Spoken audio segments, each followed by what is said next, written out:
got to be really decisive, and they were all of the above. And of course, Hanny's yet again been absolutely outstanding. Thank you, Coach. We'll open the floor for questions. Dre, go ahead. Gary, this is the first time since May 8th that Boston has been shut out, and to do so, putting up 3 goals, and I think expected goals hovered between .2 and .5 for them throughout the game. Can you explain tactically how do you go about executing that, planning for that? Yeah, I mean, look, there's a couple of things that go into trying to prepare to play against a team of this calibre, and let's not forget that. But it's got to be executed. It's simple for guys to go off at a tangent and feel as though the game presents something different for them to do. That's easy for players to get distracted, especially when they're working so hard. But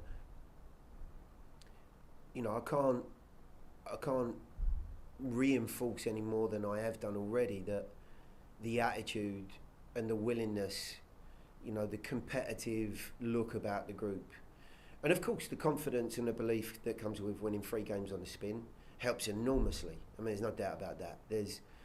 When I look out there now, I look at a team that believe they're going to win the game, and they're going to tick all the boxes that give them the opportunity to make that happen. And you can't always outplay teams of the calibre that we've just run into. We're playing some very, very good sides in these closing fixtures, and arguably this one of the best of them, if not the best. Josh has done a fabulous job with this group. They've got some really, really good footballers, and you've got to make sure that you're focused for 90 odd minutes. Whatever your role, whatever your job is, you've got to do it to the very, very best of your ability. And some days that's good enough, and other days it's not, because somebody opposite you is maybe just a little bit too crafty or creative. But today they got it right. They got all the pieces of the puzzle in the right place, and when the opportunities came along, we took advantage of it. Ben, go ahead. Gary, I want to ask about Hani from MVP again. No, I'm just kidding. But aside from him, obviously, it felt like Dax had maybe his best performance of the season. Jacob and Shaq both put in huge shifts. I mean, Walker scoring again.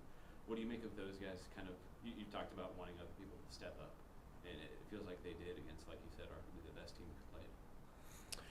Well, I think the other part of this is when you play against good teams, it either inspires players.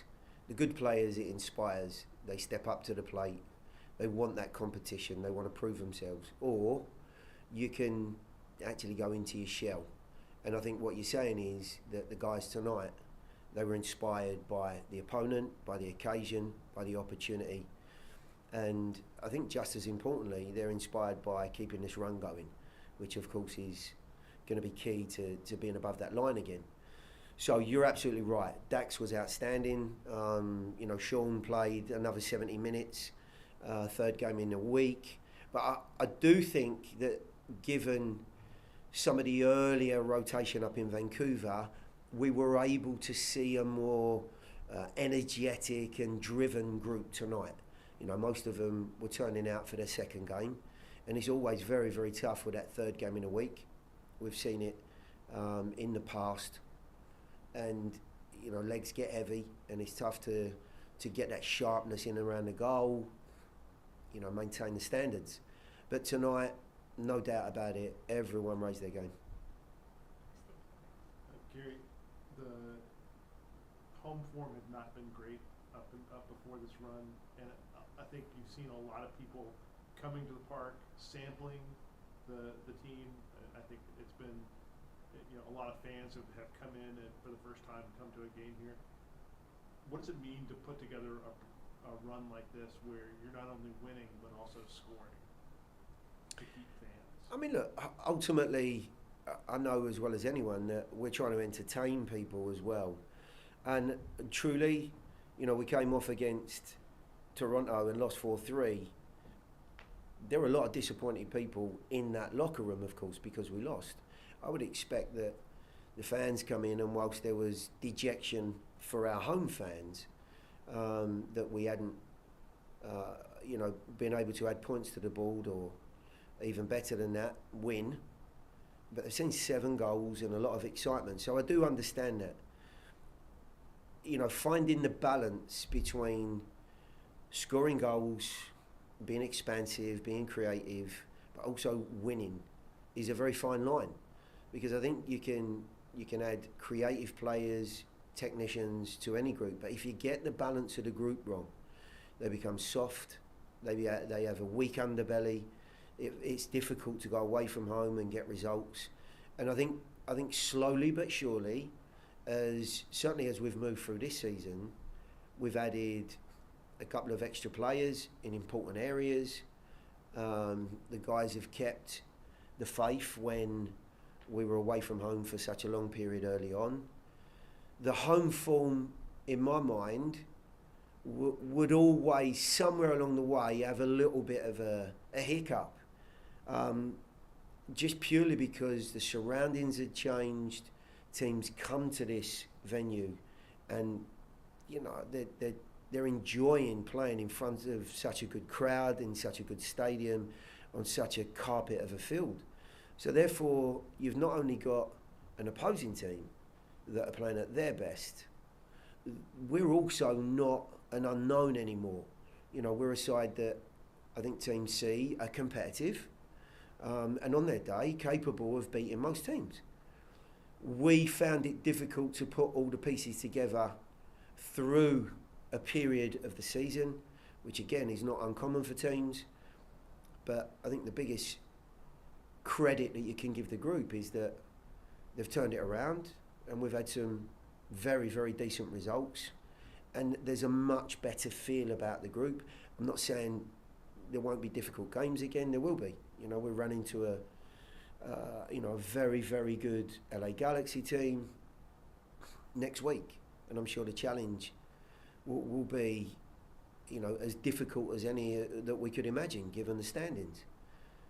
But as long as the guys stick to, I think, what they're capable of and what they know the sort of rhythm of the game needs, then we won't be far away. Claudio, go ahead.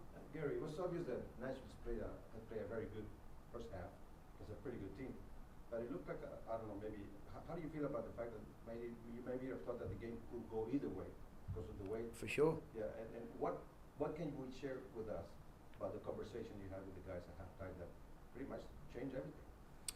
Well, yeah, I'm not sure that the halftime chat was anything that we hadn't already spoken about pre-game. There were some reinforcements, what we needed to try and achieve if we were going to get some pressure eye out the field. There were some reinforcements if they were going to break that press. What did our recovery shape look like? But there were one or two thoughts on how we could be a little bit more expressive with the ball. What would that look like? What questions could we ask?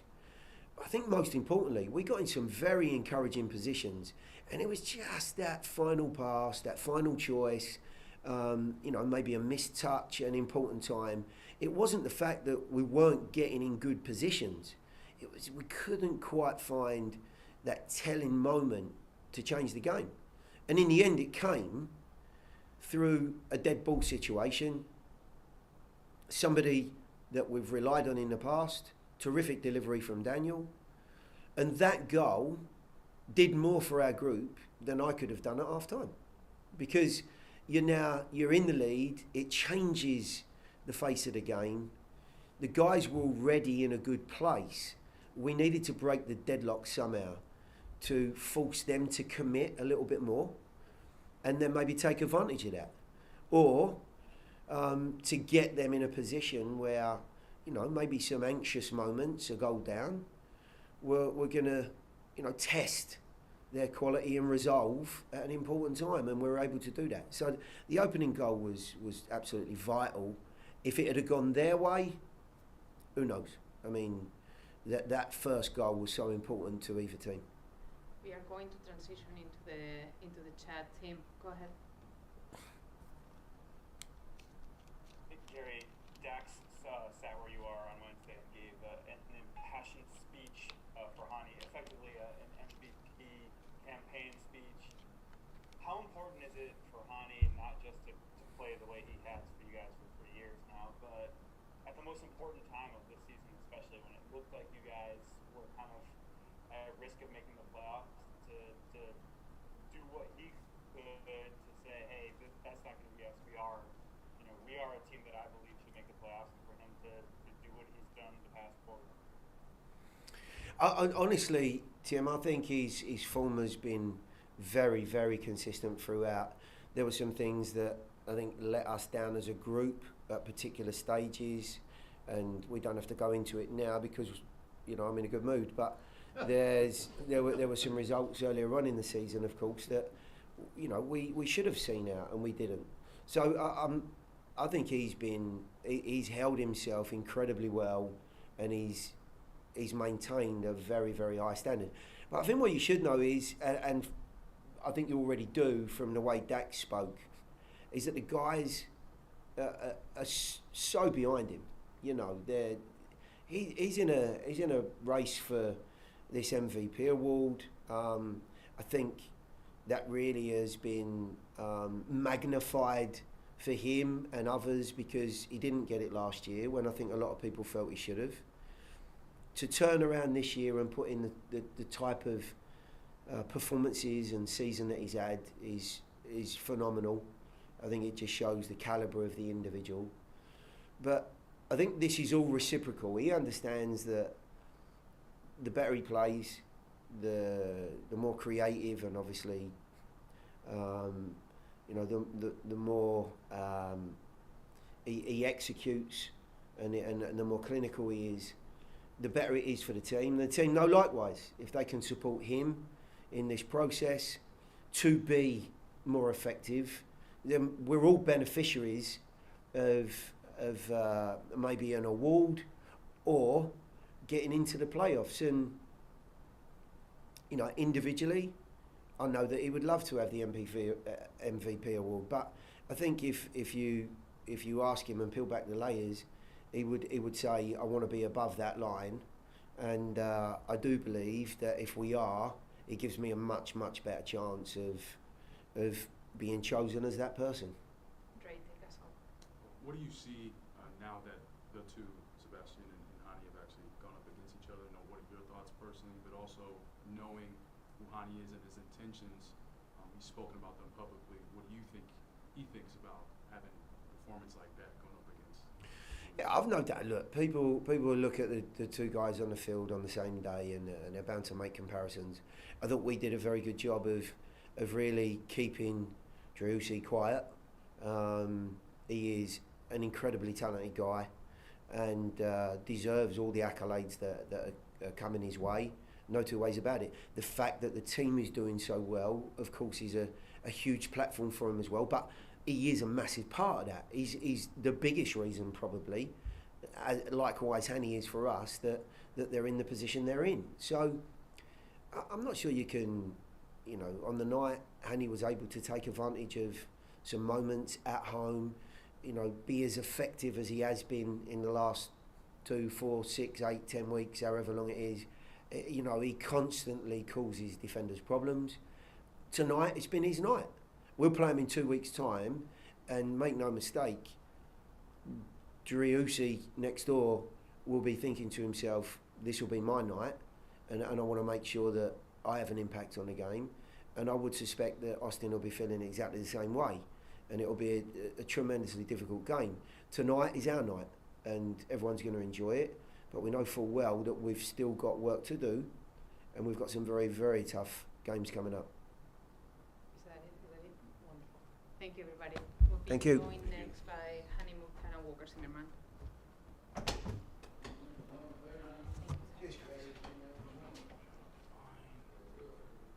There are two of me.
bring them relatively separate. But thank you. Oh, sorry. We are joined now by MVP, potential MVP. Oh my God, Hani Mukhtar. Sorry, Hani. Tell us about the performance today, what it took to face the Riosi, not just as in the MVP race, but also on the field today. Yeah, I mean, we know about their qualities. We know how good Riosi is. I mean, we had our difficulties in the first half. We made some adjustment towards the second half, and I think we got the very well-deserved win in the end. We'll open the floor for questions. Ben, go ahead. Yeah, Gary talked about just the first half, how tight it was. And he said that he felt like Walker's goal in the first half was the most important thing that could have happened. How important was it to get that first goal? And it felt like in the past you've talked about wanting, when you guys get the first goal, to really push and get a second or a third, and that didn't always happen. What's the difference now? Why are you guys able to add on goals? I think our attitude was amazing tonight. We could feel that from the first minute that we really want the victory, and I think we played against a very, very good side. You could see how they move the ball, and they want to keep the ball. It's very difficult. You get frustrated because you didn't touch the ball for a long period in the game, and we knew about it, so we stayed focused. And but we knew that. With that style of playing, there's some weaknesses, and we were sharp enough to use it, and that's why I think our game plan was very good. Hani, earlier in the year, home form not so great. The last few games, home form has been pretty fabulous. What builds being tough at home? What makes teams perform well at home? You guys performed really well at Titan Stadium. Come into this new place, takes a while to get used to it. Do you think you finally have kind of a safe place at home now? Yeah, I think honestly for me we have definitely one of the best stadiums in the league. I love to play here, but of course we need to get used to it. We were very successful at Titan Stadium, but yeah, I think now you always have that in during a season, that you have your ups and downs, and I think we had the downs at the right time. That we are aware of our weaknesses and we have to work on it. We cannot be lazy. We have to work hard, and I think we show every game now our character. How difficult it was before the Dallas game. We were like, with our backs against the wall, we needed to win to make it to the playoffs, and I think the last 4 games we scored 14 goals. That's amazing, and everyone is talking. Yeah, we are good defensively, but I think we can score goals, and we can hurt opponents. So we did that against a very, very good side tonight. You just touched Henny. I was going to ask you. I mean, you play in Germany. You've been long enough in the league already. I mean, really, when you look at a team scoring 14 goals in 4 games, that doesn't really happen anywhere in the world. What is your take? What do you think takes for a team to do that, no matter where you play? Yeah, you're totally right. It's very difficult to score so many goals in 4 games. But like I said, I was saying that I think last month, we have to have the quality with the ball and without the ball, and we need to be. We are a team. We can stay very compact and we are good in transition, but we also, especially when we want to play at home or when we are playing at home, we need to be able to control the game with the ball, and move the ball fast enough. And I think we were struggling during July and June with it, and now we found our way to manage the game in difficult times. I mean, the first half against Colorado wasn't perfect, but we showed character. We stayed in the game, and the second half we scored 3 goals. That's the mindset we need to have. Like that we are able, and I can just give credits to the whole team. they're supporting me, they're helping me, and they give me the power to shine. Yeah, forgive me if anyone brought this up, but the motivation behind the jersey and taking the jersey off and making that statement. What was the motivation behind that for the goal, and then overall, of course, taking the lead for MLS goals, obviously against this Austin team in Jerusalem. What was the impact or the moment for you? What did that mean to you? Yeah, I mean, I have to give first of all credit to Drizzy. He plays an amazing first season. He's an amazing player. I was with him in the MLS All-Star Week. He's a good guy, very nice guy, very humble. But of course, in the end, I'm here to win with Nashville something, and I think I play a very good season. So obviously, I want to win also the MVP challenge or award, and so I give my best. I can just do my homework every weekend, and that's what I can do. I mean, it was a special motivation. I'm not gonna lie, but in the end, all goals count the same, and that's why in the end, my goals against Colorado count the same like today. We'll go onto the chat with Tim Sullivan. Tim?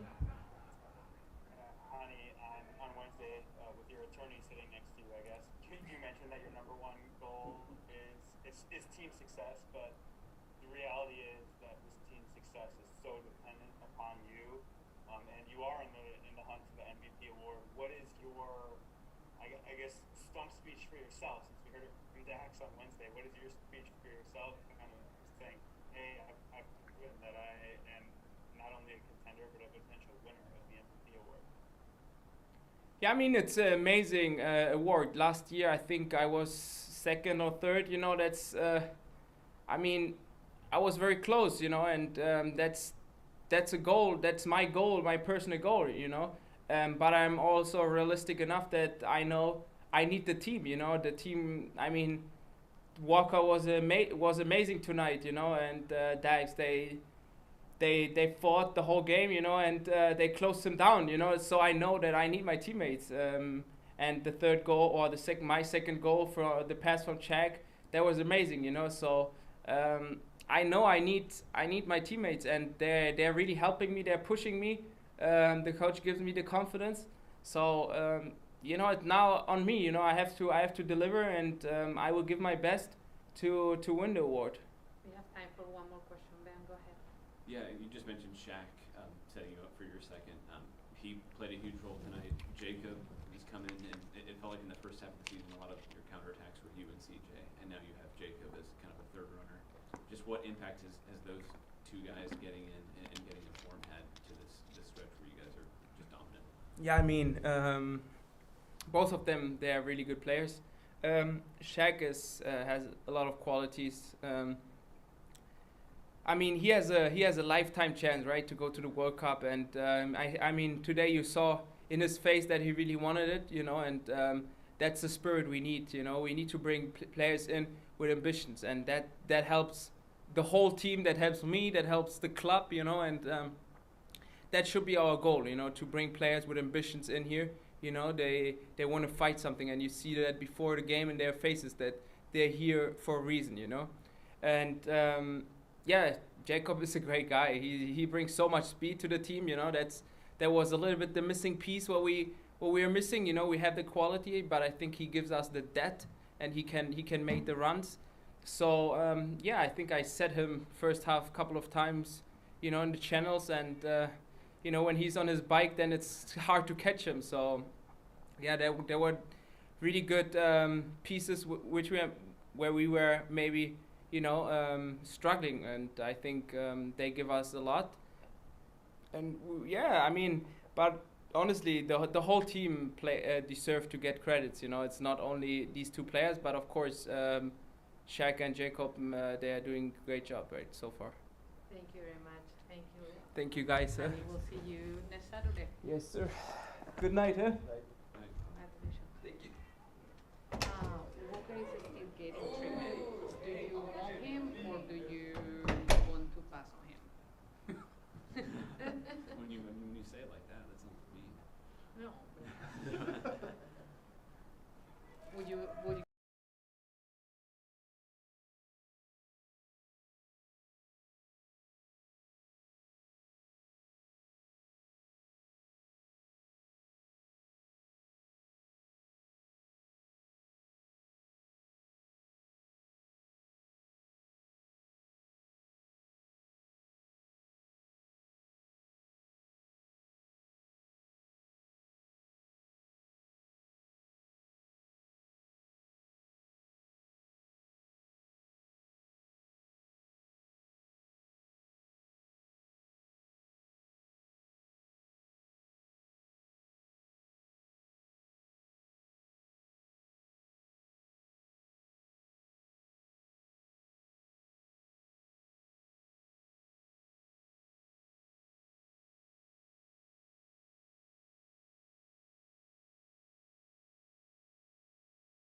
designated player, Walker Zimmerman, who scored the opening goal of the evening. Walker, tell us about the goal and earning the fourth consecutive win in club history.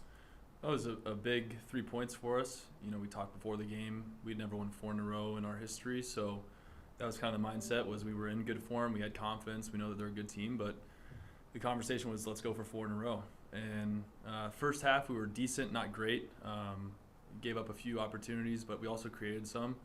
So we felt decent at the half. Came out, and then to get the goal early in the second half was huge. It was great. CJ came over to me. He's like, "Hey, like, let's switch up. I'll take him away. You go to the near post." I was like, perfect. And got a good jump, good timing, amazing ball from Lovitz, and I was able to just knock it in. So it gave us a big lift. I think from there, you know, we were kind of dictating play a little bit more, creating more chances. And then the second goal is great. Comes off their turnover. Alex with a great ball. Hani does the rest. And you can tell he always wanted to get another one to go ahead in that race. So big night for him. Happy for him. And he's got a lot of work to do to maintain it, but happy that he's finally jumped Driussi there, who's also an amazing player. So I'm sure they're going to be going at it the rest of the season, but happy for him on the night as well. Ray, go ahead. Yeah, you alluded to it there, Walker, just obviously wanting to get 4 straight, but of course the combined score from all those games, I believe now it's 14-1. For this team, in terms of preparing for a lot of their guys, whether Fagundes, Finlay, and then of course Driussi, as you mentioned, what did it take to actually apply that and to execute what you guys had talked about? Well, I think we were, riding a lot of confidence. We've shifted to a back 4 this year, which was a little bit of a learning curve for us. You know, we'd had so much success over the past few years, largely out of a back 5, and it caused a little bit of moments of vulnerability, a couple of games and unlucky bounces that were kind of like, this isn't reflective of what the score should be. So we stuck with it, hung in there, and we had probably 5 or 6 games in a row where we were tying or losing, and came together and had a good meeting and talked about a couple different issues, and everything's been really positive since. And I think there's more accountability, there's more encouragement, a little bit less complaining, throwing your hands in the air, a little bit more of just put your nose down and work. And that's what it's going to take the rest of the way to maintain a playoff spot. We're also looking at hosting a playoff spot, game again, and that's a priority for us. It's a goal for us, and we have 4 more games to do it. Ben. Yeah, earlier in the season, I think Hani and Teal have both talked at different points just about when you guys score a goal and get a lead, not wanting to just be content with that, but really wanting to push for another one. And obviously, the last 4 games, you've done that. What's been the difference with that? I think we're becoming extremely effective in transition. When we have the lead, teams are pushing numbers in, and because of our tendencies to be a little more secure in the back, keep numbers back, when we win the ball in good spots and we can turn them over because they've committed such numbers forward, we have good opportunities in transition. And I think, Hani and CJ have done that so well for us, but now it's just more than them two creating those plays, whether it's Alex, whether it's Schaffelberg on the left now, giving us some pace and a little bit of different dynamic going forward in transition. And then Teal, when he comes on, it's good to have him back from injury as well, but you saw a lot of moments in transition where, we ended up getting the 3rd goal from it, but teams are going to have to be a little bit more hesitant to commit numbers forward, even if we have a lot of numbers back, because we are so dangerous when we can turn them over. So there's a lot of things that have been going right for us in the past 4 games, and it feels kind of like a little bit of turn of fortune. I think if you talk to anyone, not to make excuses, but we felt like we were getting a little bit unfortunate on some of the results. So to finally feel like everything's kind of clicking and those kinds of bounces or things are going our way is a good feeling, and something that we hope continues the rest of the way. Steve. Do you think you guys finally have a home field advantage? Certainly the last couple of games, we've performed well. We've gotten big wins against good opponents, and that's probably the important thing. Is it's not like we're getting wins against teams at the bottom of the table, but teams that have been in front of us. When you look at Dallas and Austin in particular, and commanding wins. And so the hope is, hopefully we're figuring out a little bit more how to get results at home, make this more of a fortress like we have in the past, whether it was at Nissan or the early stages here. So riding high on confidence, and looking forward to the last 4 games. Claudia. Walker, your goal celebration was probably one of the strongest we've seen from you. Was it because of the way the game was going, or did they have something else behind it? I think I was frustrated with how I was playing, to be honest. Just been dealing with some stuff and not really been happy with how I've performed individually the last couple of months, battling through some things. And so just more like a frustration of like, all right, that first half is behind me. You know, I didn't think I played particularly well. And so it was just kind of like, okay, like a reset. And so I was kind of came out with the mentality to new half, new me, and to get that goal early was just kind of like perfect. That's a great way to start. So I think there was a little bit of emotion behind it, and then obviously the importance of the game and where we are in the standings. It's the later in the season that you get, the more important the game seemed to be when it comes around playoff time. So I knew it was a big goal for the team, and again, honestly, I was just frustrated. So it was a prior release of some anger at myself. Thank you. We have time for one final question. Tim, take us home. Well, I mean, you mentioned you and CJ kind of switched roles or switched runs at least on the set piece play that you scored your goal on. Do you feel like teams have been maybe over concentrating on you on some of those set pieces because they know the threat you are, and is that the sort of thing that you needed to do, switching with CJ to get the Yeah. to where you want it to be? Yeah, I think we are always kind of switching runs and talking about it before the play, you know, which zone we're going to hit. That one in particular, I think he felt like I think we done 2 in a row going to the same spot, and he felt like it would be a good opportunity to make a different run. And so that's the kind of team that we have, though, whether it's me, him, or Dave, just switching up the runs, knowing that the service is probably not going to go to the area. Like CJ knows that when Dan gives a signal, it's probably not going to him, but he still sacrifices that knowingly so that I'm going to that spot. So it's a selfless thing. I have been frustrated for sure with the ways I've been marked in some of these set pieces. So again, that probably goes into the celebration or emotion as well, is just wanting to still kind of get around marks and find ways to score and not complain about it, and just kind of, again, the mentality that we've had is put your nose down and put your head down and keep working and get around those kinds of plays, and was able to do that on that set piece. Thank you, Walker, for